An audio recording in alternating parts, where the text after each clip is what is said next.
I'm here at the USC Marshall School of Business this afternoon talking with MBA students about my experiences as an entrepreneur and walking them through the 5 critical factors that impacted my success as an entrepreneur and how each of those 5 factors played so significantly in my life. The first being nature, and my nature as an optimist, which was the foundation, the cornerstone of the courage that I needed to push through the uncertainties around my entrepreneurial endeavors. The second was preparation, and the very rocky path of preparation that I had through the 1960s and 70s, developing the skills, the abilities that I would need, particularly leadership abilities, domain expertise that I would need in the 1980s as entrepreneurial path became clear to me. Third was the macroeconomic environment of the 1970s. I talk a lot about that in my lecture, how that worked against me, but also set me up for the tremendous opportunities that I faced in the 1980s. Recognition, which of course came about because I was prepared, and lastly, timing, and the way the 1970s had created the right economic challenges for me to position me to push the button when the opportunity presented itself. I think the best way for people to learn about entrepreneurship is from entrepreneurs who have done it.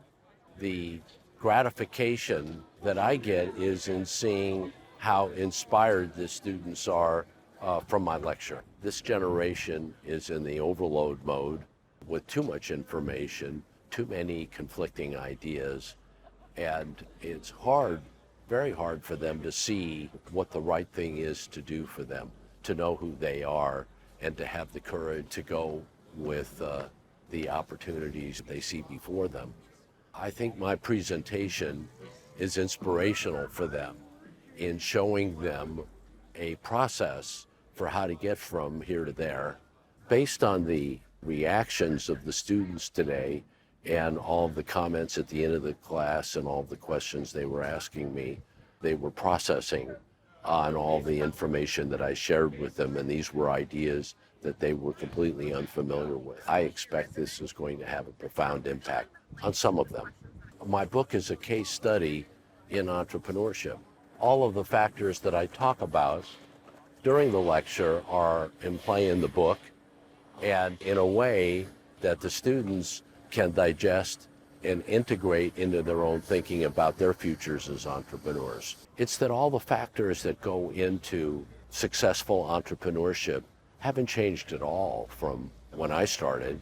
Yes, we live in a vastly different world in terms of its complexity, in terms of the way information is exchanged. It's a vastly more complicated world, but the factors that are in play are identical. And that was maybe the most significant point I made in my lecture. Wasn't that about how different things are today, but how much they are the same in terms of what it is that really matters. What excites me about entrepreneurship, it's really the challenge of it, the uncertainty of it, the ability to operate in an environment of ambiguity. I'm very comfortable there. I get to be creative. I get to be the decider of my own fate, and I get to create whatever future suits me. You know, writing is a form of art. I spent 10 years learning how to write crosswinds. It was an enormous challenge when I started. Every few months I'd work on it and didn't like what I had done and throw it in the corner, and then pick it up a few months later and give it another go. And as time went along, I began to realize that it was my lack of clarity about what the story was that I wanted to tell that was causing this to happen. There was so much to tell, I just couldn't decide what the book was really all about. I think that's why the book is so good, because it knows the story that it's trying to tell. Well, since completing that book, I've started writing a second book. I've written blogs and essays, and I'm getting better and better at writing. I think I've found my voice, and I know how I want to talk about whatever the issue is that I'm taking up in my writing. I love it.